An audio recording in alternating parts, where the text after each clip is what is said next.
जो निर्दोष नागरिक हमारे वहां हमारे घर में घुस के जिन आतंकवादियों ने बुरी तरह से हमारे जो लोग शहीद हुए, हमारे नागरिक ऑपरेशन सिंदूर के दौरान हमारे जाबाज जो जवान शहीद हुए, मैं सबसे पहले विनम्रता के साथ श्रद्धा सुमन समर्पित करता हूं। माननीय उपसभापति महोदय, मैं कहूंगा हमारी उन बहनों का जिनके माथे का सिंदूर की कत्ल हुई है, मैं उनके लिए कहूंगा कि हम शर्मिंदा है। तुम्हारी मांग के सिंदूर की कत्ल करने वाले आज भी जिंदा है। हम शर्मिंदा है। हमने उपसभापति महोदय, आतंकवाद के नाम पे हमने कभी राजनीति नहीं की। आतंकवाद के नाम पे चाहे कुछ भी हुआ है, उपसभापति महोदय, हमने दलगत राजनीति से ऊपर उठ के देश के हित में हर वक्त जो भी सरकारें रही उनको समर्थन किया है। इसी पार्टी की सरकार रही। रघुनाथ मंदिर पे हमला हुआ, लाल किला पे हमला हुआ, अक्षरधाम पे हमला हुआ, हरेन पंड्या की हत्या हुई, हमारी इस पार्लियामेंट पे हमला हुआ, उरी हुआ, पठानकोट हुआ, पुलवामा हुआ, पहलगाम हुआ और आतंकवाद के आका को एक कांधार जाके छोड़ने गए और उसी वक्त भी हमने राजनीति नहीं की। उपसभापति महोदय, हमने सरकार जो भी रही उसको आतंकवाद के खिलाफ लड़ने में समर्थन किया। इन्होंने क्या किया?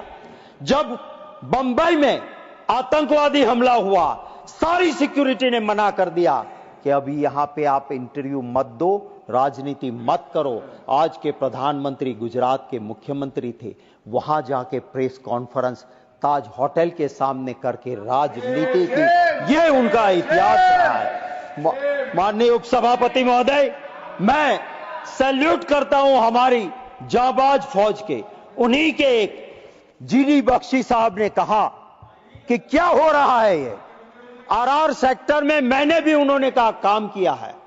जितनी फौज थी कटौती कर दी, 2 सेक्टर के लिए, जो एक सेक्टर में फौज रहती थी अब 2 सेक्टर में बांट दी है। आतंकवादी घुसे, इसके लिए वजह है तो जीडी बख्शी साहब कहते हैं कि आपने फौज कम की है, उसी की वजह से ये हुआ है। माननीय उपसभापति महोदय, मैं जरूर ये कहना चाहूंगा कि इस देश की वो भी एक प्रधानमंत्री थी, इंदिरा गांधी जी। 7वां बेड़ा अमेरिका ने कहा हम भेज रहे हैं, उसने कहा तुम्हें जो करना है कर लो, 7वां भेजो, 10वां भेजो, मेरे देश की जनता और हमारी फौज हम तय करेंगे कि पाकिस्तान के साथ हमें क्या करना है, झुके नहीं। माननीय उपसभापति महोदय, आज क्या हुआ? एक और अमेरिका का प्रेसिडेंट कुछ और कह रहा है, हमारे प्रधानमंत्री कुछ और कह रहे हैं। अरे आके इतना तो कह दो कि वो झूठा है, हम आपके साथ हैं, घबराते क्यों हो? डरो मत, बताओ आप। और आज उपसभापति महोदय, हालत यह है, दुख होता है हमको भी, सोशल मीडिया में चलता है आपने सीज फायर, इसी हाउस में गृह मंत्री ने वहां बैठ के कहा था कि कश्मीर का जो हिस्सा पाकिस्तान के पास है उसको लिए बिना सीज फायर करना वो गलती थी। आपने क्यों किया भाई? क्यों हुआ ये? क्या करने की मजबूरी थी? सवाल तो ये था उपसभापति महोदय, जो चला सोशल मीडिया में कि पाकिस्तान ने कह दिया कि तुम्हारे दोस्त का वहां पोर्ट है, तुम्हारे दोस्त का वहां पावर स्टेशन है, उसको उड़ा देंगे और आप झुक गए, आपने सीज फायर कर दिया। ये हालत आज हुई है और समय खत्म हुआ आपका। Please, Shrimati Mamta Thakur, not going on record. Shri Niranjan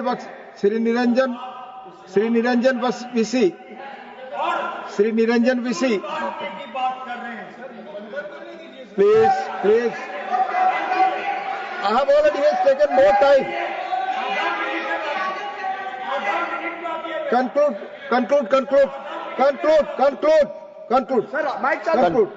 sir, मैं ये कहना चाहता हूं, मेरा टाइम भी है, अभी 15 सेकंड भी बाकी है। मैं यही कहना चाहता हूं कि सिंदूर अभी पूर्ण नहीं हुआ, अल्प विराम है। क्या आप अभी इस सिंदूर पे वोट की राजनीति करने निकले हैं? अरे मैं राजनाथ सिंह जी आपको भी याद दिलाऊंगा, आपकी इज्जत करता हूं। हमारे वहां हमारे धर्म में सिंदूर तो कुंवारी बेटी तक भी नहीं कर सकती है। आप सिंदूर बांध के वोट की राजनीति करते हो, शर्म आनी चाहिए इस पे। धन्यवाद। The House stands adjourned to meet at 11 a.m. on Wednesday, the 30th July 2025.